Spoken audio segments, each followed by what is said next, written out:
Good morning everybody and welcome back into another video. And today, as part of my continued pursuit to prove that this is just a LEGO channel and not just a specifically LEGO Zelda channel, I wanted to share another side project that I've been working on with you guys. This is the clock tower from It's a Small World. It's a small world after all, from Disneyland, I guess, in both the California version and in Florida. Mostly the California one here from the design, as this is the open back one.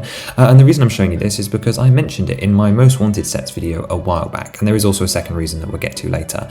But I wanted to show this off because I'm really proud of it, firstly. And two, because LEGO make it, you know? So this is done in the style of the micro scale, I'm going to call them park icons that we've been getting over the last couple of years. It started with the micro Disney castle a couple of years back. Then we had the Haunted Mansion, and I got really excited thinking they were going to do more rides like Big Thunder and Small World and so on. And then they didn't. And then they went and did Ariel's Palace and Agrabah, which were both great, but like confusing. And then this year, they've given me hope once again because we've now got Sleeping Beauty's castle from the California parks, which is fantastic and it's great to see. But here is me hoping that we're going to get more. And It's Small World actually turns 60 this year, which obviously means it's now too late for an anniversary-based set. But happy birthday to the happiest ride on earth. And I thought I'd take you through this little model that I put together.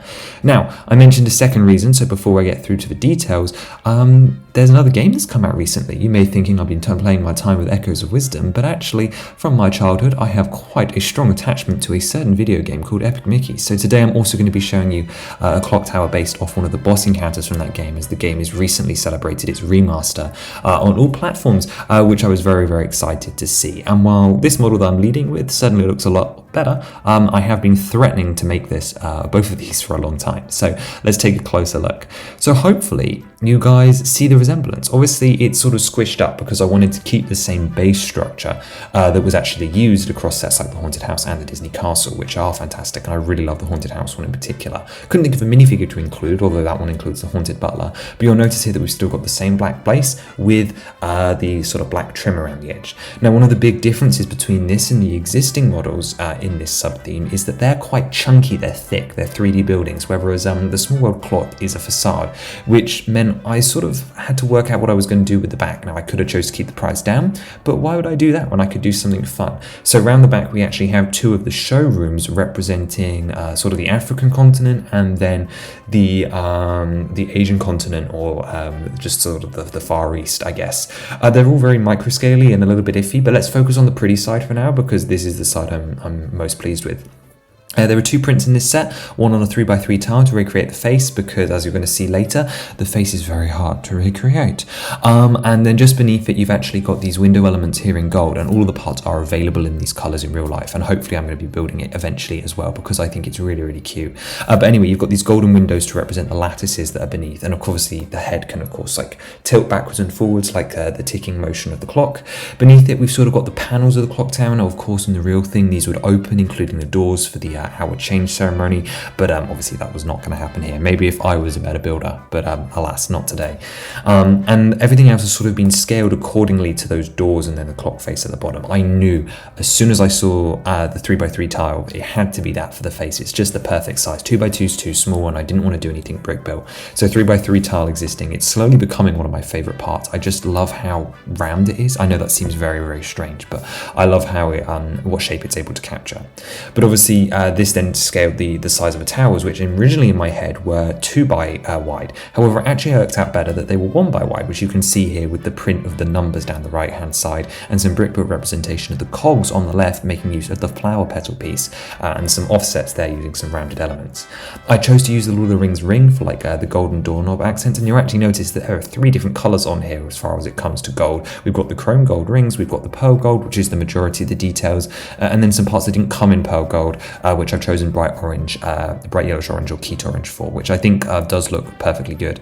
And on these main 2 sides, of course, all of these shapes are here to try and represent the Mary Blair style patterns that are featured heavily over the clock. So for example, if we look on the left, we've got these pentagonal tiles here, which are doing a pretty poor job at representing the isosceles triangle pattern. And similarly, we've got a round tile and then a 1x1 plate to represent, I'm going to call it like the onion dome shape that's cut into the carving down there. Hopefully I'm showing you. We've also got two representations of a trees. These are on either end, and then of course the clock tower is very asymmetrical, so a lot of the designs aren't repeated as we go across. For example, here I'm making great use of that new Monkey King cloud piece. I'm very much looking forward to using that part in more builds. I think that has a lot of potential. But then lots of golden flowers and pyramidal pieces, really dots again, saving this build. And then on the very far left, we actually have the taps recreating the sort of Leaning Tower of Pisa kind of aesthetic with some gold slopes on the roof, and then a golden leaf, which I actually think does a really great job at recreating that shape again from the ride. We've got a couple of the different towers, but I really wanted to preserve that pyramidal shape going upwards, and I'm actually really pleased with how this came out. Right down the bottom, we've got another sort of representation of the triangular patterns that are down by the water here, using more triangular tiles. This is sort of the best simplification I could get for the more complicated designs, because there is no real way, unless I make them bigger or use stickers, which I really didn't want to do. And then around the middle, we've got the little bits of topiary, which you can see when you board your boats, which are a little oversized, but I wanted to include the ride vehicles. So here they are in teal. I'm actually making use of a snot technique to recreate sort of the front bars.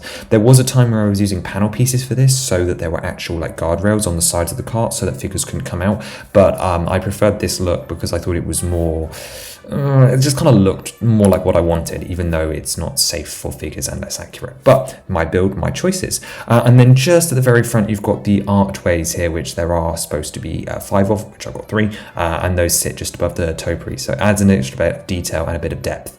Let's show you around the back though, because while it's very ugly, I do still want to show it off. We have the 2 rooms like I mentioned, and one thing I wanted to do because of this was actually make it so that the display could open outwards. So you can see here that it expands out, which not only up to the width, it's a little ugly, but also does kind of simulate the ride a little bit better.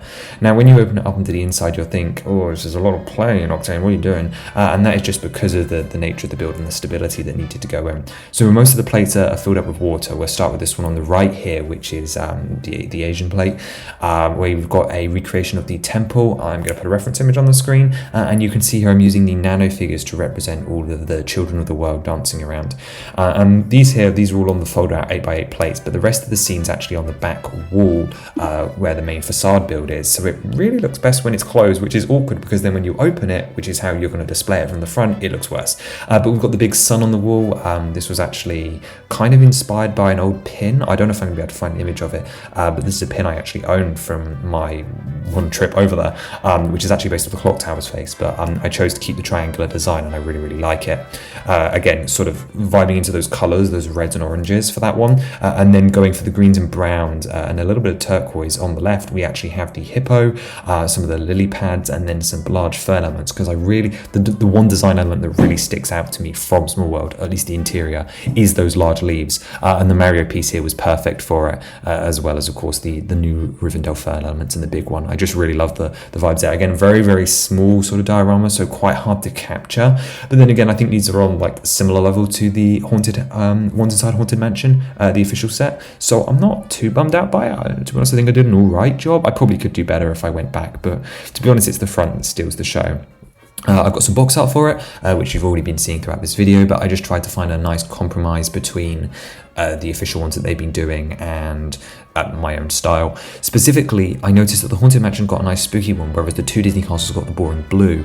And I was tempted just to do the boring blue, but I thought it would be nice to get a little bit of that Mary Blair influence in there. But all of it from the interior of the ride, originally I wanted it to be like the leaves that I like so much from the African one, but I couldn't find any images easily, and I wasn't going to draw something because it would just look trashy. And you'll be pleased to know I tried this on 3 people, and none of them realised it wasn't a real set. But then again, that's what happens when I ask those kind of questions to people that aren't in the know-how. I think it's very obvious that this stands out. But yeah, there's your box art. There's the 3 of them together. It's very cute. I'm very happy with this model and really pleased with how it looks.